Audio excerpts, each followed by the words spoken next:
최상천의 사람나라 4.15 전쟁 두 번째 낙동강 전선은,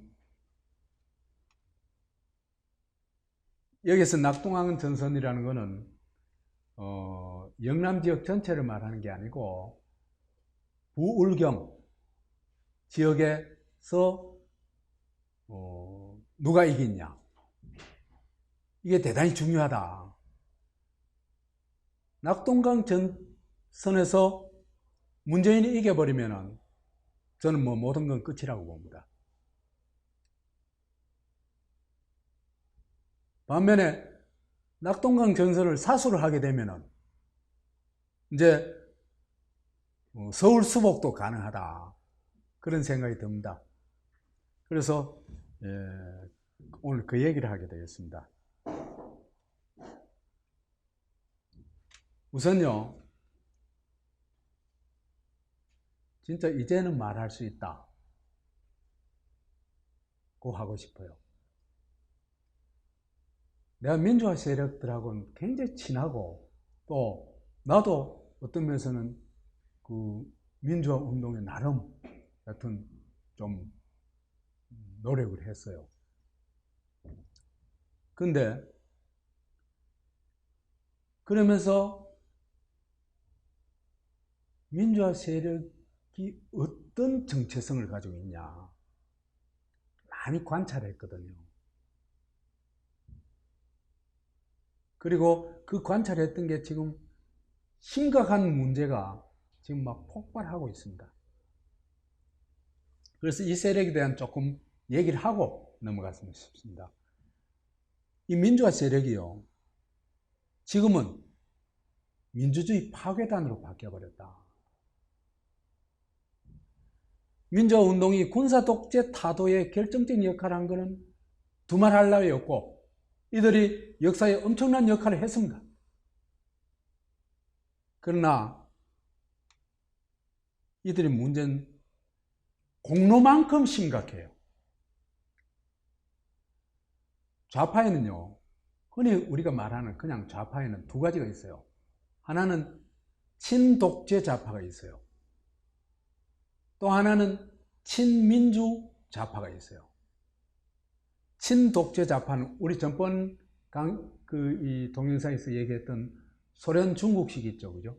소련, 중국, 쿠바, 조선, 이런 옛날 또 동구권, 이런 있잖아요. 일당 독재를 하던 국가들입니다. 소위 공산국가입니다. 이 나라는 거의 정통주의, 막스 레닌주의라고 한다. 이쪽은 전부 일당 독재를 해요. 그리고 국가 위에 뭐가 올라가 있습니까? 당이 올라가 있죠, 그죠? 통상적인 민주국가에서는 국가 아래 당이 있죠. 그래가지고 국가는 누구의 것입니까? 이 사람들 것이 아니고 주권자가 모든 사람의 것이죠, 그죠? 그렇죠. 그런데 공산당 국가에 있어서는 국가의 주인이 누구다? 공산당입니다. 그게 본질적인 차이입니다. 민주국가의 주인은 주권자고, 공산당 국가의 국가의 주인은 공산당이다. 더구나 공산당에서 최우두머리 있잖아요, 그죠? 수괴, 그 사람의 것이다, 이렇게 보면 되겠습니다. 와이나 다름없습니다. 그런데 비해서 친민주 좌파는 말하자면 막스 레닌주의에서는 일종의 수정주의파들인데, 이 유럽의 민주주의에 적응한 겁니다. 일당 독재 체제가 얼마나 심각한 문제를 가지고 있는지 이제 알게 되면서 그 민주화를 말하자면 이념의 민주화를 하게 됩니다. 그래서 이게 유럽의 사회민주주의로 대체로 나가게 되는데, 그건 나라마다 사정이 조금씩 달라요. 다르긴 한데, 여하튼 이걸 일반적으로 얘기해서 진보라고 얘기를 합니다. 진보. 근데 우리나라 운동권은요, 유럽의 사회민주주의를 학습한 사람이 거의 없어요. 학자들 몇몇 이외에는. 그리고 뭐 공부했냐? 소련식 막스 레닌주의, 북한식 주체사상 공부 두 개, 두 개를 공부했거든요. 그 청년 때 있잖아요. 그 두 개를 읽고 막 학습하고 외우고 토론하고 이래 되면요, 그 사상에 푹 빠지게 돼요. 그러니까 막스 레닌주의의 눈, 주체사상의 눈으로 세상을 보게 돼요. 그건요, 특별한 계기가 없는 한 안 변합니다. 그래서 이 운동권들이 소련식 레닌주의를 배우고 북한의 주체사상을 배움으로써 전체주의 사상, 정치, 종교, 국가에 푹 빠지게 됐다. 있잖아요. 공산당 국가는요, 공산당의 교리가 진리고 그게 곧 종교예요. 어? 그 벗어나면 못 살아요.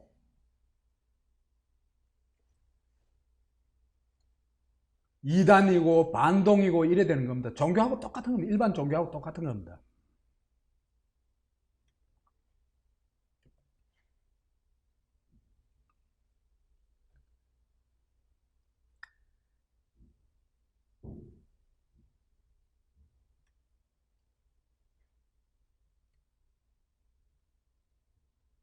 그래서 이들이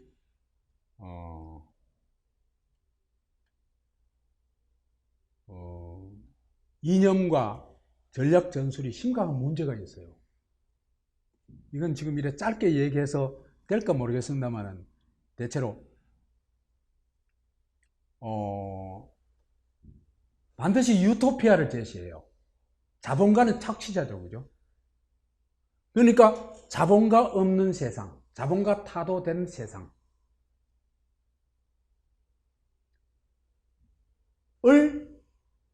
이 사람들은 유토피아로 얘기를 해요. 근데요, 자본이 있으면 자본가가 없을 수 있어요. 자본이 없이 생산할 수 있어요. 불가능해요. 그럼 자본은 없앨 수가 없어요. 그러면은 자본은 있는데 자본가는 없앨 수 있어요. 불가능해요. 그러면 누가 자본가가 되느냐? 공산당이 유일 자본가가 되는 겁니다. 공산당이 유일 자본가. 그걸 국가자본주의라 그래요. 그건 유일 자본가죠, 그죠? 우리가 흔히 말하는 자본가 사회는 수많은 자본가들이 있죠. 그렇죠? 그러니까 다양한 자본가 사회가 나으냐, 유일 자본가 사회가 나으냐, 어느 사회가 더 나을 것 같아요? 다양한 자본가 사회가 훨씬 낫습니다. 그들끼리 경쟁하자면 자유를 확 인정해야 되겠죠. 그런데 유일 자본가 사회는 자본가가 독재자 조건, 그러면은 그들이 진리를 독점하고 권력을 독점해가지고 모든 것을 그들이 정한 기율에 따르도록 만듭니다. 그래서 아까도 얘기했다시피 공산당이 국가의 주인이 되어버리는 겁니다. 그 다음에 계급 없는 사회를 지향한다 그러는데, 근데요, 공산당원이 특권 계급이 되어버려요. 간부는 말할 것도 없고. 이 이제 소련에서 이제 그 소련 인민들의 원성의 대상이 된 게 소위 노멘크라투라라는 특권층이죠. 이 당원들입니다.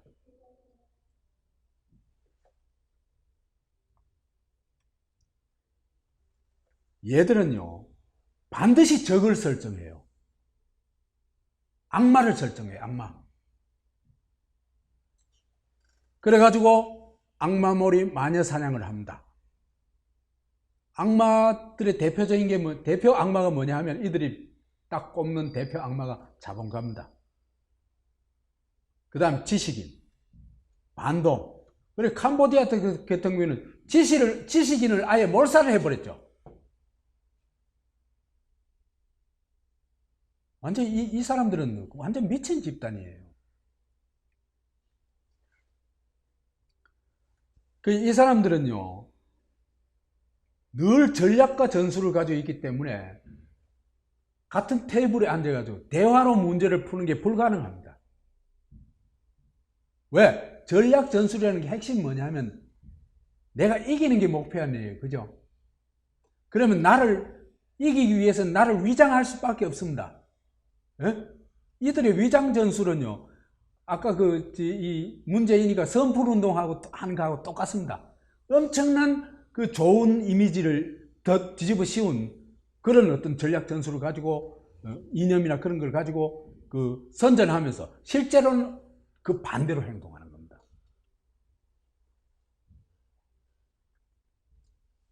그래서 이들이 일단 승리를 하고 나면은 적의 이론, 사상을 절대화하고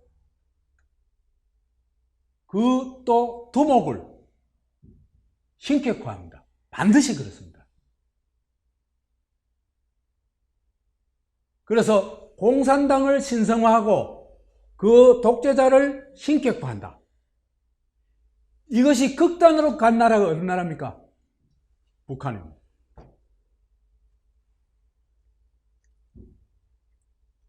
그래서 저거가 이 내세운 이념을 절대 종교로 만들어버리죠. 그죠? 그래서 공산주의교, 수령교, 한국에서는 이제 민주주의가 그래도 좀 있으니까 노통교가 저 마음대로 안 되죠. 어쨌든 그래도 노통교를 추구하면서 유토피아를 뭐로 내세웠습니까? 특권과 반칙 없는 세상. 가면서 특권과 온갖 특권과 반칙은 저희가 독점 다 하고. 독재 좌파가 정권을 잡으면요, 이들이 민주 세력으로 위장해가지고 악마몰이 마녀 사냥을 해가지고 모든 그 반대자들을 제거합니다. 지금 있잖아, 그죠? 저기서부터 봤어요. 문재인 그 무리들이 집권해가지고 요 세 차례 굿됐다 이런 과정에서 봤죠? 어떻게 하는지.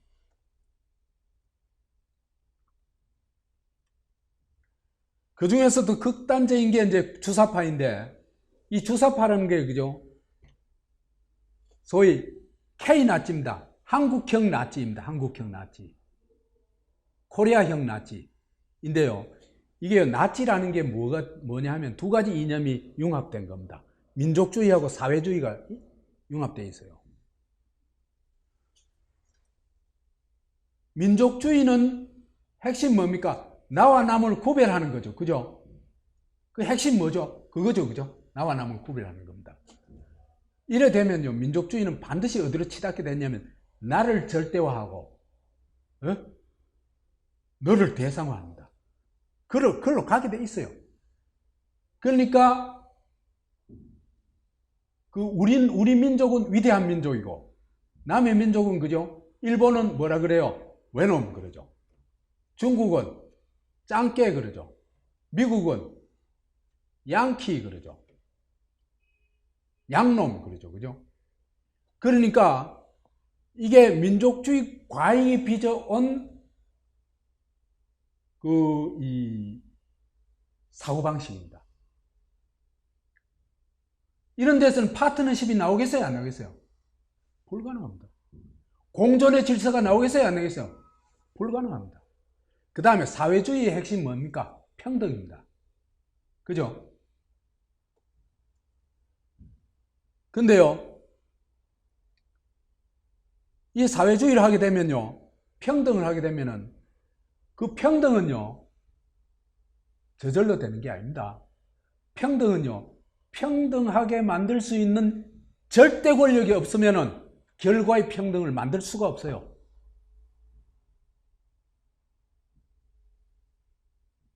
그러니까 평등을 만드는 데는 절대 권력이 필요하다. 그게 수령입니다. 수령.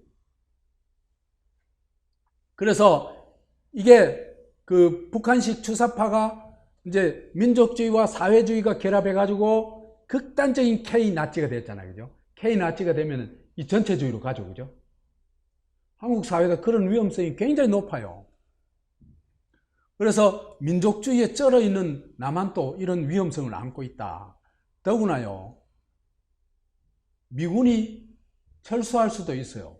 철수하고도 중국의 영향력이, 한반도에 대한 영향력이 지금보다 커지게 되면, 많이 커지게 되면 어떻게 되냐, 문재인 같은 인간 무리들이 수없이 나온다. 중국몽 환자들이 수없이 나온다. 그러면서 한국 사회는 바로 중국식 사회로 갑니다.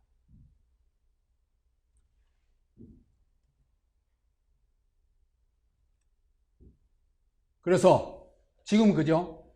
킹크랩 굿했다, 6.13 굿했다, 그 다음에 패스트트랙 굿했다, 이를 통해 가지고 전국이 벌게졌죠. 그죠? 벌게졌는데 지금 남은 지역이 TK와 낙동강 전선이라고 할 수 있습니다. 여기마저 무너지면은 한국은 전체가 얼개집니다. 막을 수가 없어요. 그래서 5번 선거에서 낙동강 전선을 지키는 게 굉장히 중요하다. 대한민국 수호의 가장 기본적인 과제다. 그래 얘기할 수 있어요.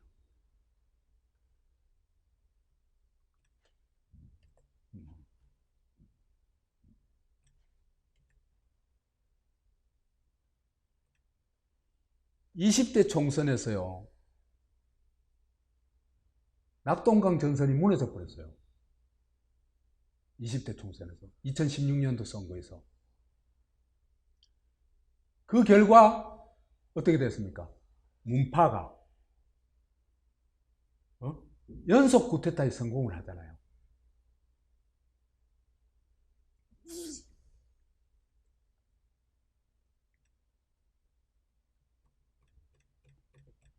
그리고 이제는 이번 선거에 이기면, 문재인 쪽이 이기면 대한민국은 사라지고 중국식 독재 국가로 가게 돼 있다.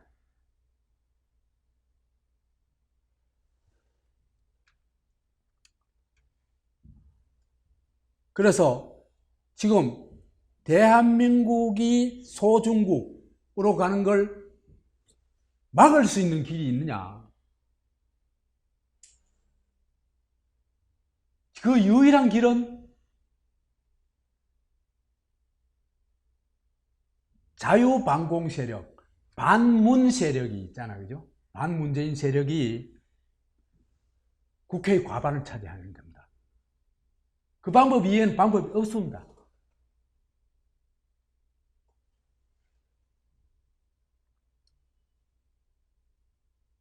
그래서 그죠?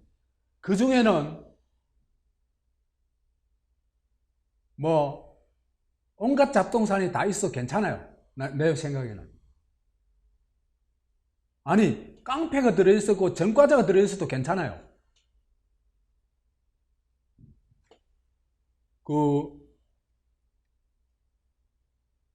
미래통합당에. 왜 그러냐?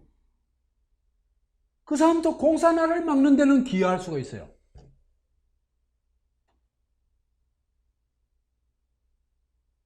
그러니까 지금요 대한민국을 지키는 거는 뭐 저 사람은 이런 힘이 있고 이 사람은 이런 힘이 있고 그걸 따질 때가 아니고 일단은 이번 선거에서 무조건 과반을 차지해야 막을 수 있다. 그 이외엔 방법이 없다.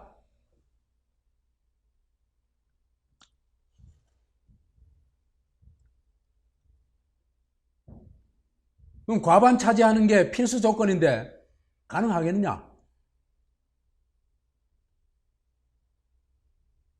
첫째, 이제 호남은 완전히 포기해야 됩니다. 그죠? 그 다음에, 근데 우리한테는 그래도 공산화를 막을 수 있는 기지가 생겼어요. 어딥니까? 반공기지. 대구입니다. 나는 대구에 대해서 지금까지 별로 자랑스러웠던 게 없었는데 요즘 자랑스러워요, 대구가. 그리고 요번에 코로나 사태 때 대구 사람들의 그 코로나를 대처하는 모습을 보고 내가 큰 감동을 받았어요. 너무나 의연해요.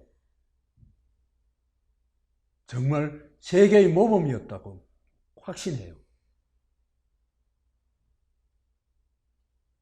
그 환난 사태에서도 마스크를 사기 위해서 줄을 서고, 그 다음에 사재기 전혀 없고, 그 다음에 그것 때문에 분쟁이 일어난 것도 전혀 없고, 이만하면 대단한 수준 아니에요.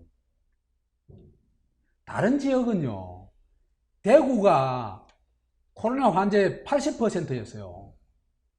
그런 창궐하는 지역에서 그런 수준의 의연함을 보여준다면 그건 난 대단한 거라고 봅니다.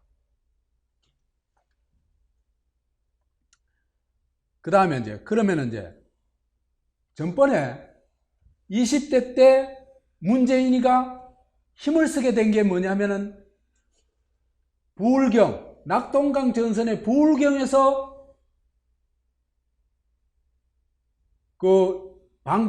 자유반공 세력이 무너졌기 때문에 그렇거든요.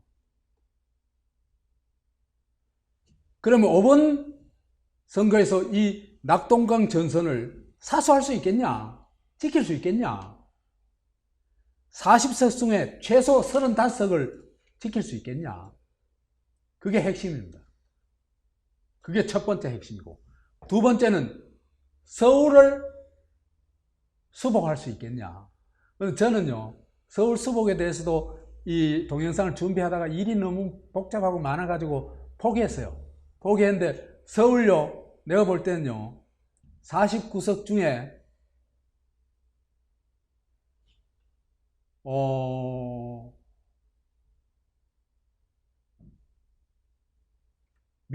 미래통합당이 25석 내지 30석, 어쩌면 30석이 넘을지도 모릅니다. 여하튼 그 정도는 가져간다고 봐요.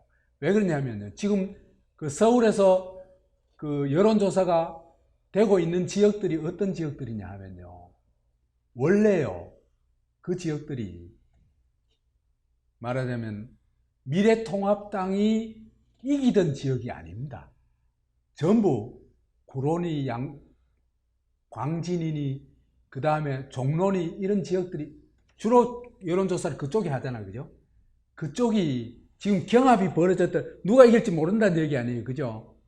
근데 그것도 엉터리 조사 해가지고 그런 거지만, 여하튼 거기서 경합이 벌어지고 있다는 것만으로도 서울의 판세를 읽을 수 있습니다. 왜 그러냐면요, 종론이, 광진이니, 구론이, 이 지역이요, 원래 민주당이 압도하는 지역입니다. 거기서 지금 싸울만 하다는 거 아니에요. 그죠? 그럼 전반적으로 서울에서 이 민주당이 엄청난 열세다 하는 걸 보여주는 겁니다. 아무튼 이건 뭐 좀 더 지켜봐야 알겠지만은, 그래서 이렇게 얘기할 수 있습니다. 이번 선거에서 낙동강 전선이 무너져 버리면 대한민국은 끝난다.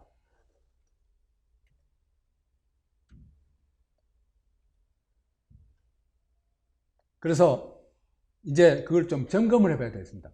낙동강 전선을 사수하는 것, 지키는 것, 그 가능한가? 빨간색으로부터 지키는 것, 가능한가?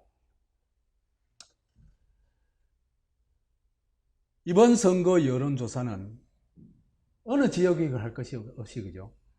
전혀 믿을 수 없어요. 대부분 보면 민주당 지지가 과다표본이 되어 있어요.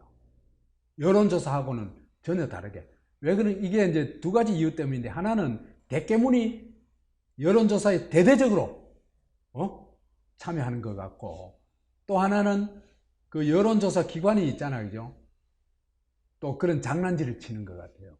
어느 쪽이 더 그 비율이 높은지는 모르겠습니다만은. 근데요, 지지 정당 비율만 엉터리가 아니고 연령별 비율이 있잖아요. 그죠? 그것도 엉터리인 경우가 제법 많아요. 일단은 살펴보겠습니다만. 그래서 현재 여론조사대로라면 민주당이 200석 이상 가져가요. 유시민이가 한 180석도 가능하다 이렇게 하는데 좀 지켜봐야지. 그 다음에 미래통합당은 100석도 못 가져오고 있어요. 지금 여론조사대로라면.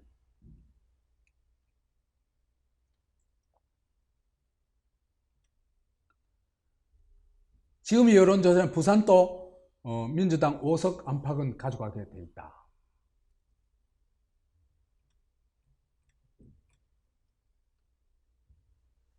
그런데 이런 여론조사가 엉터리 그 표본을 가지고 여론조사 했죠. 그죠? 했는 걸, 이걸 이제 여기에 여론조사에 그죠? 추적의 단서를 남겨놓은 여론조사가 있고 추적의 단서를 남겨놓지 않은 여론조사가 있어요. 예를 들면 16대 국회의원 때 누구를 찍었냐,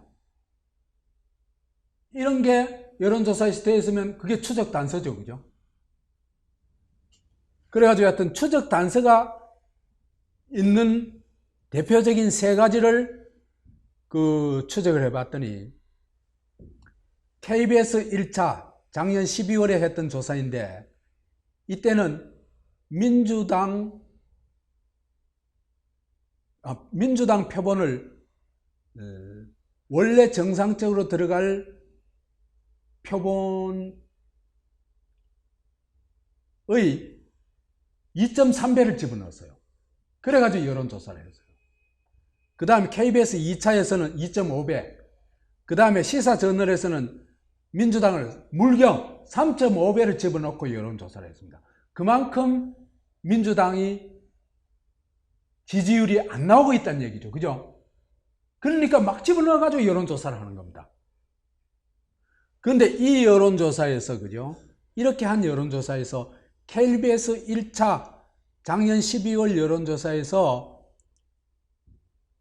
부울경 지역에서, 그죠? 지역을 이제 또 조사를 추적을 해봤더니 통합당이 26.1%를 이겨요. 압도하죠. 그 다음에 시사저널에서 조사한 걸 이건 3.5배 집어넣어가지고 했으니까 더 그렇겠죠. 그죠? 그 조사해봤더니 통합당이 민주당의 40.8%를 이겨요.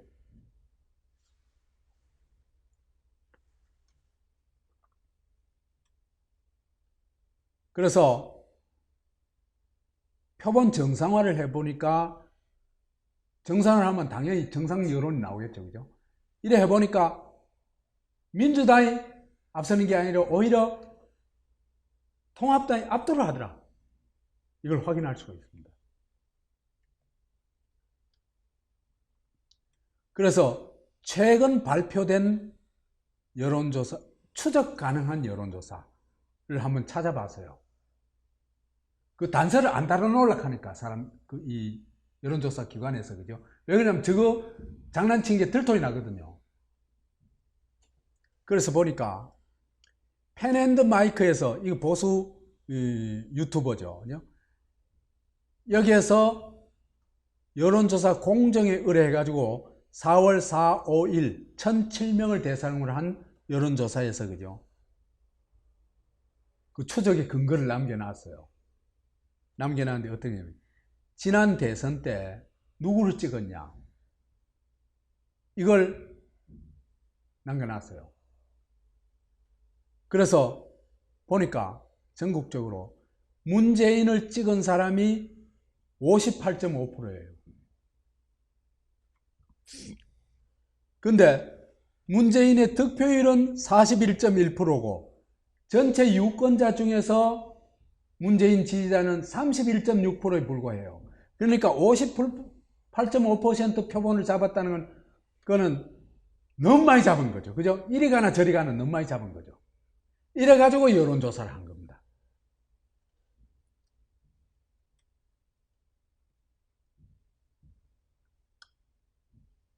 그래가지고 여론조사를 해가지고 해보니까 민주당이 전국이 전체가 민주당이 40.7%, 통합당이 34.3%로 6.4%를 민주당이 이긴 거로 나와요.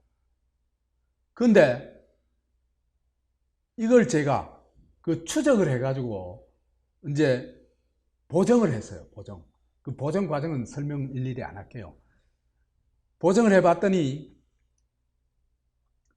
민주당은 33.5%, 그 다음에 그 통합당은 39.4%로 오히려 통합당이 5.9%를 이겨요. 전국적으로.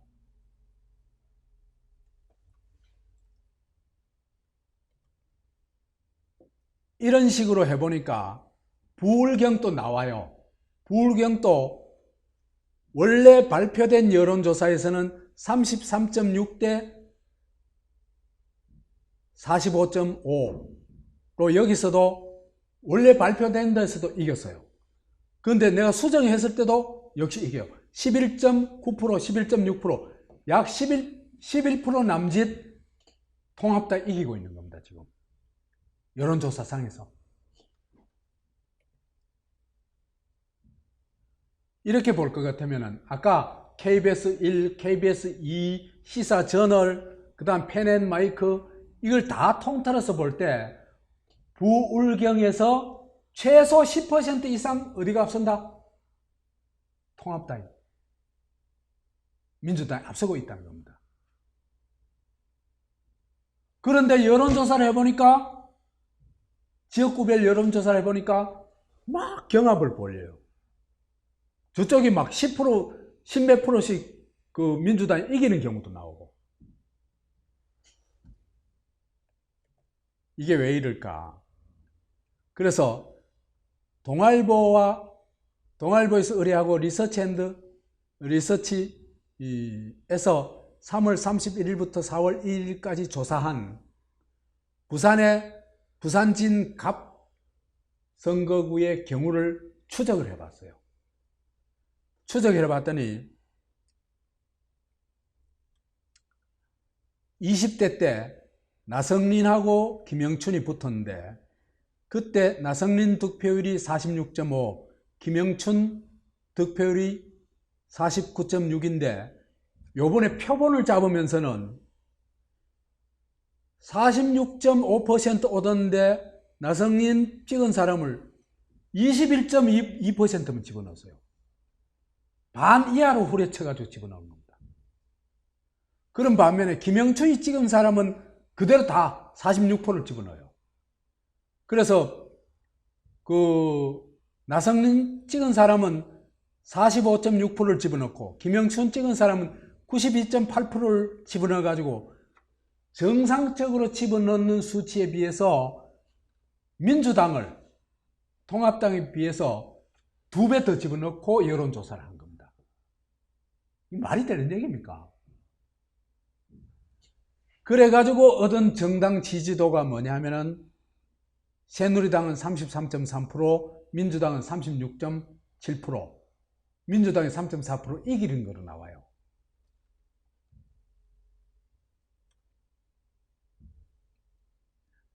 그래서 이 표본대로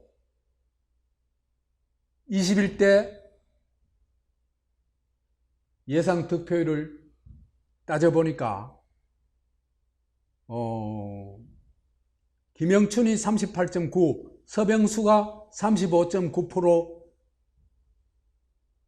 나와가지고 김영춘이 3% 이기는 건 나와요. 근데 이걸 표본을 정상화해 봤어요. 그러니까 나성린 찍은 사람을 진짜 그 찍었는 수만큼 46.5%로 계산을 하고 김영춘 찍은 사람을 49.6%로 계산을 하니까 어떤 결과가 나오냐 하면요.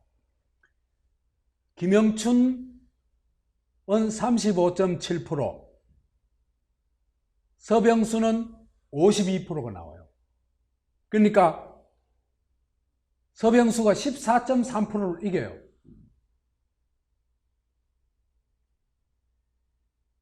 그러니까 보세요. 표본을 민주당을 2배를 잡으니까 김영춘이 3표로 이기고, 정상화하니까 서병수가 14.3% 이기는 나와요. 그럼 이 선거구는 그 3% 더하기 14.3%를 그때면 17.3%를 왜곡하고 있다는 거예요. 여론조사가. 그래서 부산 경합지구를 보니까요. 전부 이런 여론조사예요. 이런 식의 여론조사예요. 그러니까 민주당한테 10% 이상 사실은 얹어준 거죠. 그죠? 그래 볼 수 있겠죠. 많은 경우는 한 20% 얹어준 겁니다. 그걸 여론조사 결과라고 발표하고 있는 겁니다.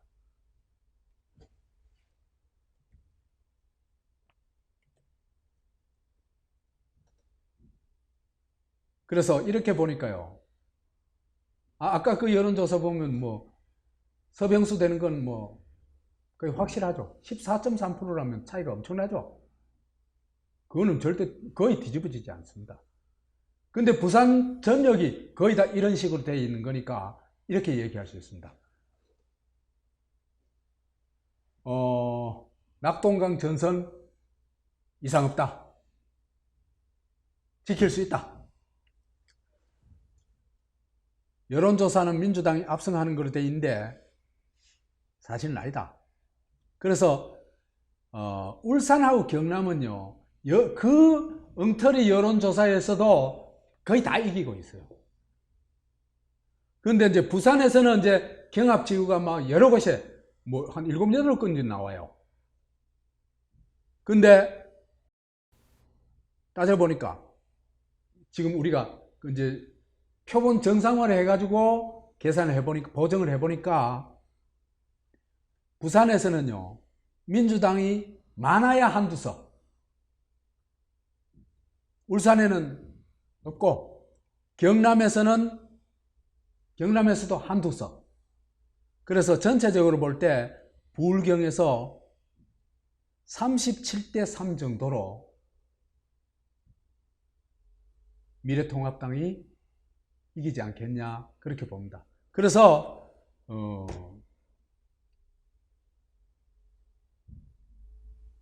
그 낙동강 전선은 이상이 없고, 그래서 이번 선거에서 이길 수 있는 기반을 마련했다, 그렇게 봅니다. 고맙습니다.